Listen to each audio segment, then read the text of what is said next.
Mesdames et messieurs, les boursiers, chers invités, et que nous faisons cette petite cérémonie d'accueillir ici, à la résidence de France, les boursiers du gouvernement français, qui sont encore au Sénégal, mais qui s'apprêtent à partir étudier en France.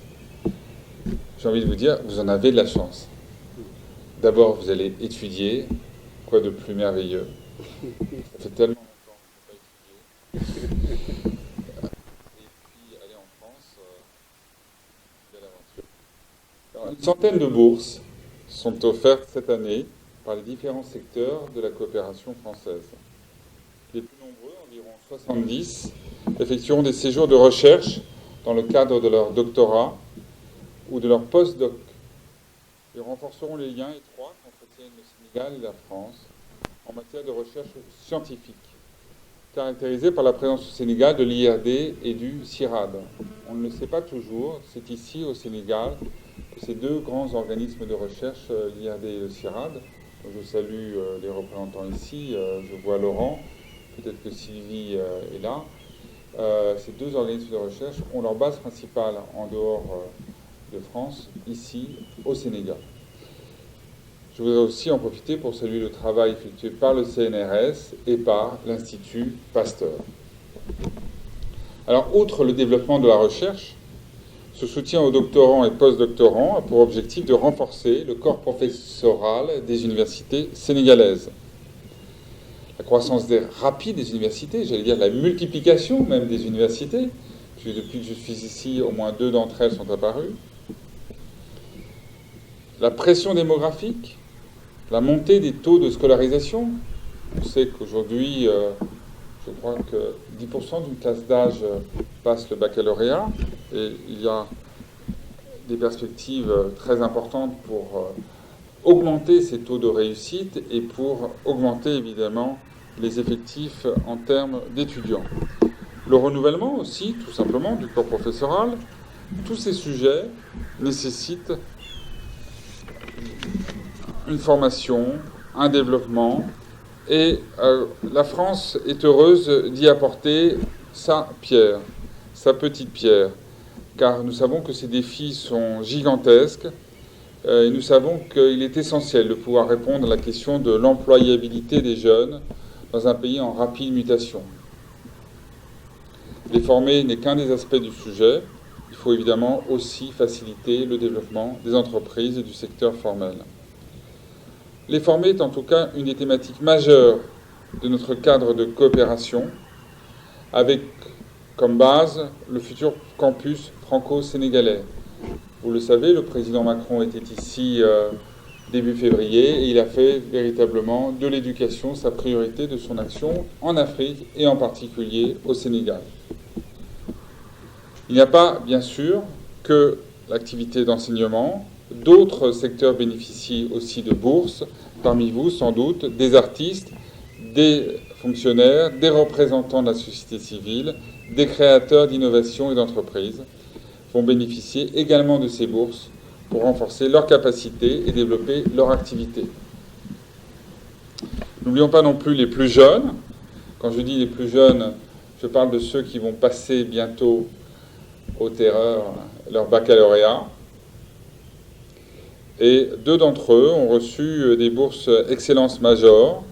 L'une a été attribuée à Ndeye Dioum Tall, j'espère que j'ai bien prononcé, du lycée Sainte-Jeanne d'Arc. Je ne sais pas si elle est là. Voilà, on peut vous applaudir. Bravo. Et l'autre a été attribuée à Fatoumata Sow, du lycée Jean Mermoz. Si elle est là, on peut également l'applaudir. Voilà. On voit qu'elles sont encore discrètes, hein, elles n'ont pas encore passé le bac. Elles n'osent pas être sur les premiers rangs. Mais en tout cas, bravo à toutes les deux. Ces bourses participent de l'investissement de la France en faveur de la mobilité étudiante et de l'internationalisation des études.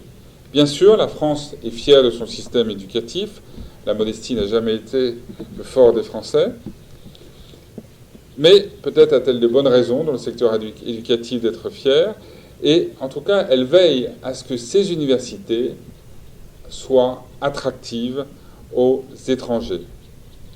La plupart des études, je le rappelle, y sont gratuites et nous faisons tout pour, avec un certain nombre d'aides, y faciliter l'accès.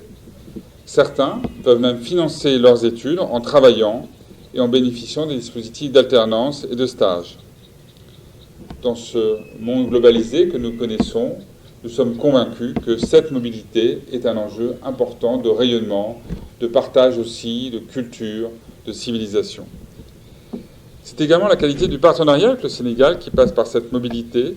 Derrière les grands projets dont on parle, il y a toujours des hommes, des femmes qui ont su se parler, s'entendre, se connaître, partager une vision. Nos deux pays ont la chance d'entretenir une relation profonde, fructueuse, qui s'est développée à mesure de ces destins croisés, de ces rencontres, de ces aventures communes, de ces valeurs aussi communes, dans le partage d'une même langue. Alors je sais qu'on a coutume de dire ici « Niofar », nous sommes ensemble. J'aurais envie d'ajouter, mais je ne connais pas la formule en Wolof, c'est dire que mon Wolof est bien mince et bien pauvre. Non seulement nous sommes ensemble, mais aussi nous nous comprenons. Je mets dans ce verbe tout le poids de son sens. Un sociologue bien connu, Edgar Morin, rappelait « Enseigner la compréhension entre les humains est la condition et le garant de la solidarité intellectuelle et morale de l'humanité. » Je crois qu'on ne saurait mieux dire. Alors certains de vous connaissent bien sûr déjà la France, d'autres vont la découvrir. Quelle chance! Soyez convaincus qu'il s'agit d'un pays en tout cas ouvert et accueillant. Il s'enorgueillit de recevoir sur son territoire plus de 310 000 étudiants étrangers par an. C'est bien, mais nous souhaitons faire beaucoup mieux.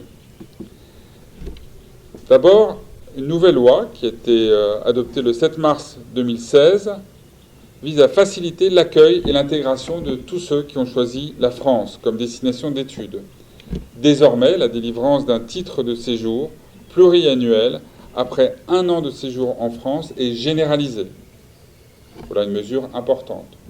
Deuxième décision, le passeport talent, qui facilite l'entrée et le séjour en France des personnes ayant des profils correspondant aux besoins de notre pays. Ce peut être des jeunes diplômés, des chercheurs, des sportifs, des artistes.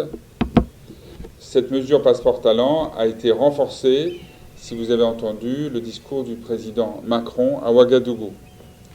Enfin, le travail, après un court ou un long séjour d'études, est désormais plus accessible grâce à l'autorisation provisoire de séjour, ce qu'on appelle la carte salariée ou la carte de séjour entrepreneur ou profession libérale. Vous voyez donc la multiplication de propositions, d'initiatives pour être aussi accueillants que possible. Enfin, les étudiants africains titulaires de diplômes français peuvent désormais bénéficier d'un visa de circulation qui leur permet d'aller et venir librement entre leur pays d'origine et l'ensemble de l'espace Schengen. Cette mobilité circulaire est essentielle. Elle a d'abord été décidée pour le Sénégal, c'était en octobre 2017, dans le cadre du séminaire intergouvernemental présidé par les deux premiers ministres, Dione et Philippe, et elle a été étendue à l'ensemble de l'Afrique après le discours du président Macron à Ouagadougou. Alors, en étant boursier, je voudrais aussi souligner que vous allez appartenir à la belle communauté des alumni, des anciens élèves. Une communauté fort nombreuse ici au Sénégal. Songez qu'au Sénégal, nous avons à peu près 10 000 étudiants sénégalais en France à un instant T. 10 000. Songeons que l'année dernière, 3 500 étudiants sont partis en France. Ils étaient 2 500 l'année d'avant, ce qui représente 2 500, 3 500, vous aurez fait le calcul, une augmentation de 40%, du flux du nombre d'étudiants sénégalais qui se sont inscrits en France. Et je veux en profiter pour remercier tous ceux qui ont participé à cette aventure, que ce soit les universités françaises, mais aussi, bien sûr, Campus France, sous l'autorité du service culturel et de son conseiller, et aussi, naturellement, le consulat, parce qu'il ne faut pas simplement s'inscrire à l'université, pas simplement s'orienter grâce à Campus France, il faut aussi, bien sûr, obtenir le visa. Donc, je disais, cette communauté de boursiers fait partie de la grande équipe des alumni. Et sachez que nous avons lancé une plateforme web pour fédérer ces réseaux d'alumni à travers le monde. C'est géré par Campus France. Et bien, ici, au Sénégal, nous avons environ 7000 inscrits. Et cette communauté sénégalaise est la première communauté d'alumni en Afrique subsaharienne. Donc je vous invite, pour ceux qui n'en font pas partie, à la rejoindre très rapidement.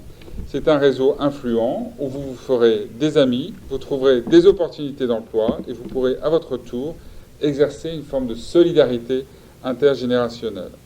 Dans ces dialectiques chères au président Senghor, du donner et du recevoir.